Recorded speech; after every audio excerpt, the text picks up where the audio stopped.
La radio HD FM, la voix des communautés au cœur de l'action humanitaire, la voix des humanitaires au service des communautés.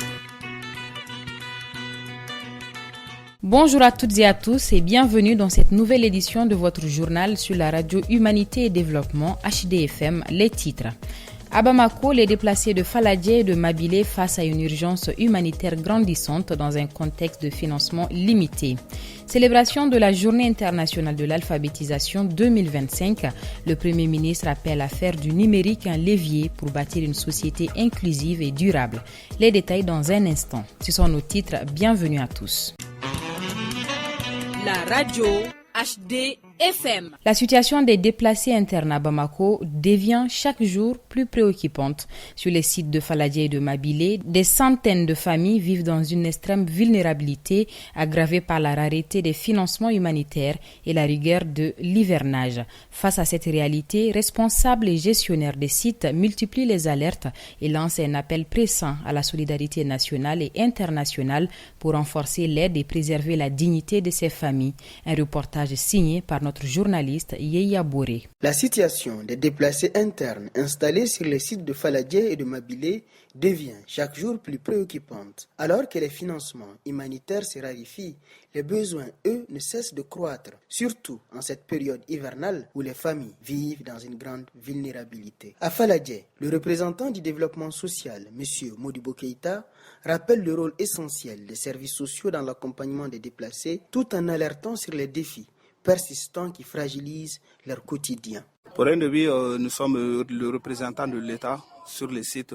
On a comme rôle la gestion de ces sites, la bonne coordination avec les partenaires. On accompagne les partenaires dans toutes sortes d'activités, quelle que soit la nature de leur activité. On accompagne les partenaires dans leurs projets, la bonne planification, la bonne gestion, la bonne coordination et afin de remonter les données. Les déplacés de Faladje viennent de région de Mopti, c'est-à-dire Banyangara, Bankas, Douanzan, Boni. Pour un début, on travaille avec beaucoup de partenaires. Si toutefois il y a un partenaire ou une ONG qui doit intervenir sur le site, pour un début, il va falloir faire une évaluation préalable avant l'assistance et surtout dans les normes humanitaires.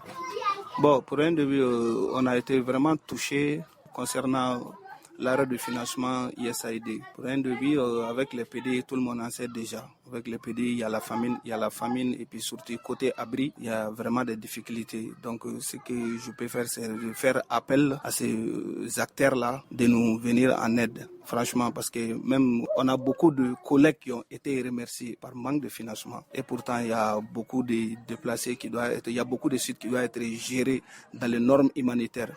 Bon, avec le manque d'effectifs, franchement, ça ne sera pas vraiment possible. Au centre Mabilé, l'assistante gestionnaire, Mme Kumba Sadio Diop, met en lumière les difficultés auxquelles sont confrontées les familles et souligne l'urgence d'un appui accru pour garantir leur dignité et répondre à leurs besoins essentiels. Le centre Mabilé a été créé le 17 mai 2019 suite à l'incendie qui s'est produit à Faladje Grabal. Donc on a proposé aux PD qui se trouvaient là-bas s'ils voulaient venir sur un autre site. Donc c'était par volontariat. On a ouvert le site avec 45 ménages. Donc ces 45 ménages ont voulu venir au centre Mabilé. Donc on a commencé avec. Depuis 2019 jusqu'à maintenant, on a avec 95 ménages, soit 572 individus. Au centre Mabilé, on offre l'hébergement, la prise en charge sanitaire, l'éducation des enfants. On a aussi des AGR pour les jeunes, les femmes surtout. La plupart des déplacés du centre Mabilé viennent du centre, notamment la région de Mopti, Bankas et Kourou. Les difficultés, principalement, on a le problème d'eau. Présentement, on a un problème d'eau au centre Mabilé. On a le problème du vidange des latrines. On n'a pas de partenaire pour le vidange des latrines. On avait aussi un problème d'évacuation des ordures. Mais la semaine dernière, tout près, un bienfaiteur a bien voulu nous aider dans ce cas. Ils sont en train d'évacuer les ordures. Sinon, ça faisait plus de 6 mois qu'on avait un tas d'ordures au niveau du centre Mabilé. Oui, ça a eu un impact sur les activités. Maintenant, on a moins de partenaires sur les sites. Donc, le problème d'eau, d'ordures, d'évacuation des ordures même pour la fourniture des élèves. On a un gros souci pour ça. On avait beaucoup de partenaires, mais maintenant on voit que les partenaires se font rares sur le site. On a une synergie d'action avec eux. Chaque mois, on tient une réunion mensuelle au niveau de la direction nationale du développement social avec tous les partenaires qui interviennent sur les sites. Donc, lors de ces réunions, on se tient au courant des difficultés qui se trouvent sur les sites, ce qu'on a pu faire et ce qu'on n'a pas pu faire et ceux qui sont en cours de route. On veut aussi la participation totale des autres partenaires.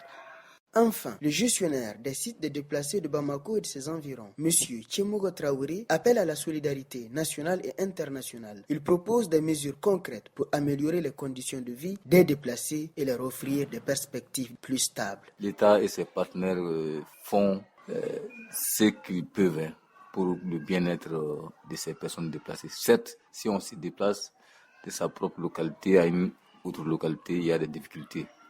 Mais ça nous fait déjà pratiquement 6 ans que nous sommes dans ça, 6 à 7 ans que nous sommes dans ça, et vraiment, on fait de notre mieux pour au moins essayer de restaurer la dignité de ces personnes déplacées. Mais sinon naturellement, il y a des difficultés qui vont avec. Voilà, donc je pourrais citer tout de suite la problématique de la prise en charge alimentaire. Ça, il y a souvent des gaps à atteindre sur beaucoup de sites, surtout pendant cette période où les ressources se font rares, où les donateurs se font rares. Voilà, ça c'est dû à la conjoncture générale même pays. Et sinon on peut dire même du monde. Le fait que les financements sont vraiment rares, comme je l'ai dit, le fait que les financements sont rares, nous faisons face, comme je l'ai dit, à la crise alimentaire où ce n'est pas comme auparavant. Et c'est pourquoi maintenant, nous encourageons maintenant l'appui aux activités génératrices de revenus pour que ces gens-là puissent se prendre en charge. La journée internationale de l'alphabétisation a été célébrée ce 8 septembre 2025 au Centre international des conférences de Bamako. La cérémonie d'ouverture a été présidée par le Premier ministre, le général de division Abdoulaye Maïga, autour du thème national « L'alphabétisation numérique, clé pour un avenir inclusif et durable ». Avec un taux d'alphabétisation estimé à seulement 37,6% chez les 15 ans et plus, les autorités de la transition ont réaffirmé leur engagement à promouvoir l'éducation pour tous. À cette occasion, le portail de l'éducation a été présenté comme un outil moderne pour centraliser les données et faciliter l'accès aux ressources pédagogiques. Le chef du gouvernement a également lancé un appel à la mobilisation contre l'analphabétisme tout en saluant le rôle essentiel des enseignants dans la construction d'une société plus éclairée et responsable. On écoute un extrait de son intervention. Les mutations technologiques imposent désormais de nouvelles formes de compétences, dont l'alphabétisation numérique qui devient un impératif afin de ne laisser aucun citoyen en marge de la révolution digitale. En effet, dans un monde de plus en plus digitalisé, l'alphabétisation numérique, aux côtés des formes traditionnelles d'alphabétisation, permettra non seulement l'utilisation des technologies pour s'informer et se former, mais aussi l'accès aux outils et ressources d'apprentissage en ligne. C'est pourquoi l'alphabétisation numérique est un outil d'émancipation qui permettra non seulement à chaque citoyen d'acquérir la capacité de se projeter dans l'avenir, mais aussi de combler les disparités géographiques, économiques et sociales entre les différentes couches de notre population. Je réaffirme ici l'engagement du gouvernement du Mali à œuvrer pour un accès de tous les Maliens à l'éducation et à l'alphabétisation. J'engage le ministre de l'Éducation nationale avec l'ensemble des parties prenantes à travailler en synergie pour la promotion de l'alphabétisation numérique au sein des centres et des structures dédiées à travers des programmes éducatifs intégrant les compétences numériques, la création d'infrastructures garantissant un accès équitable à Internet et aux outils numériques, y compris dans les zones les plus reculées de notre pays. La Confédération AES, à travers sa vision de souveraineté, de solidarité et de développement partagé, fait de l'éducation et de l'alphabétisation un pilier central de sa construction. Actualité internationale, sommet africain sur le climat. À l'international, le premier sommet africain sur le climat s'est tenu à Nairobi du 4 au 6 septembre sous l'égide de l'Union africaine. Ce rendez-vous majeur intervenant à moins de 2 mois de la COP28 de Dubaï a permis aux 54 pays africains d'affiner une position commune face à l'urgence climatique. Les discussions ont porté sur l'opérationnalisation de l'accord sur les pertes et dommages issus de la COP27, l'adaptation, la taxe carbone, la transition énergétique, ainsi que la restructuration de la dette et les mécanismes de financement international du climat.